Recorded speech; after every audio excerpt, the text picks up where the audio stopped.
Within the course of a week, I attended the bris of one of my close friends. And I'll never forget what he told me after the bris, and we were having a drink, and we were having a chayim, and we were hanging out, the bagels, etc. He said to me, how am I going to afford this? This is my son, this is my firstborn, my bechor. How's it possible? Because of the cost of yeshiva tuition. That same week, another person told me, confided in me, that he had to go back to his Zaidi for his secondborn to ask his Zaidi to help cover the cost of yeshiva tuition. This is a crisis that requires a serious, sustained solution. And government funding is the only outside revenue stream going into the system that can make a really powerful and impactful difference. Not only can it make an impactful difference, but it has made an impactful difference.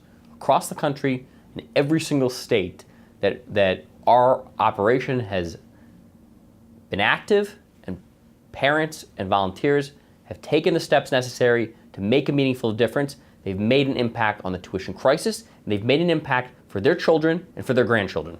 People always ask me, what's the impact that government funding is going to have on the tuition crisis? What's the impact it's going to have on yeshiva education? And I respond to them with a lot of did you know? Did you know that in Florida, 1 out of 4 yeshiva students are on scholarship because of a program that exists through the state? Do you know that in Philadelphia, a majority of children on scholarship are on the program, are receiving subsidies because of government funding? In New York City, you can go to a pre-K yeshiva and receive heavily subsidized pre-K costs because of government funding. We now have security guards in almost every state because of government funding.